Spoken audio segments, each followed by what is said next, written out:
Hi YFE family, it's your art teacher Ava. So nice to be with you again in the third week of the counting of the Omer. So this Omer counter was from a couple weeks ago project, and as you can see, I've pushed over 2 weeks of my beads, and now we're on to week shalosh, week 3.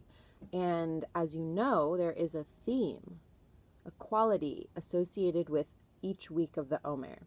And this third week of the Omer, the theme is Tiferet. Do you know what the Hebrew word Tiferet means? It is literally translated to middle.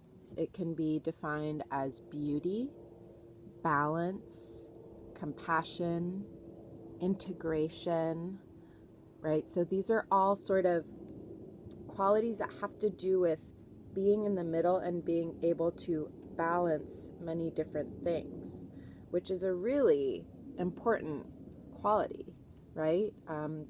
So we might think about what's balanced in our own lives.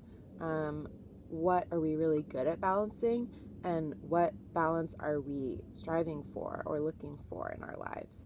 So, for example, I'm a whole human being. I'm Ava, and there are many aspects of who I am, right? So the Jewish part of me, the Japanese part of me, the Californian part of me, the femme, queer, writer, artist, musician, cook, gardener parts of me, right? And I am always, just by being me, I'm always balancing all these different parts of me, right? And you are too. So we are all masters of this balancing act all the time. And sometimes we fall out of balance, right? And then we go back in to balance.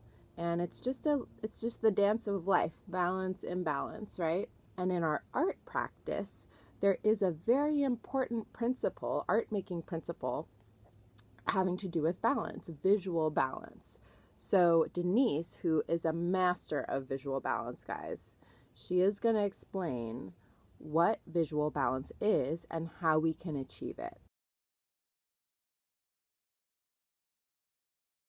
So visual balance teaches us that when we put different parts or pieces or elements together and arrange them in a certain way, it's balanced, and the resulting composition is beautiful. We can find beauty in the way that it is balanced, right? So beauty in the balance. And even if we may not think of each object as being beautiful by themselves, the way they are arranged in relationship to the other objects brings out their beauty, right? I love going out into nature, and in nature there we can find Tiferet in that the yellow flowers and the purple flowers grow next to each other. And why is that? It's because yellow and purple are complementary colors, meaning they're on opposite sides of the color wheel. They're kind of like opposite colors, actually. And by being next to each other, they actually bring out the vibrancy of the other one. So it actually attracts the bees to pollinate them, right? And in a similar way, I can see Tiferet also in our YFE community. Every time that we sing together in tefillah, right?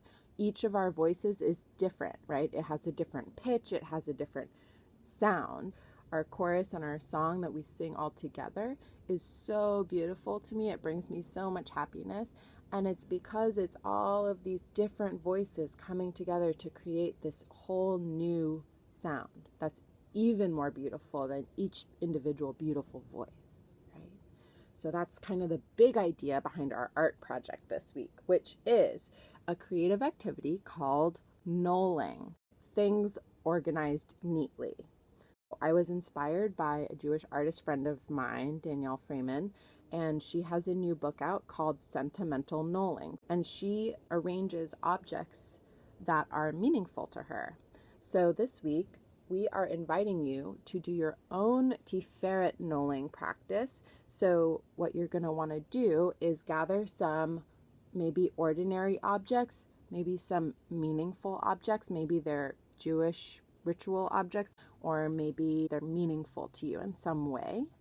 And then you will start to arrange them on a clean surface. It can have a light pattern, maybe it's wood grain, maybe it's a marble countertop, or maybe it's just a plain white piece of paper. And you're going to start arranging them. Now, it's gonna require you to play around for a while till you find that balance. And how will you know when you've found it? You'll just see it and it'll look good to you. It'll look beautiful, right? Even though you may not think that your wrench or your hammer is beautiful in itself, or maybe you do, that the arrangement of your hammer next to your wrench, the way that you arranged it, looks beautiful to you. And then that's how you'll know you're done.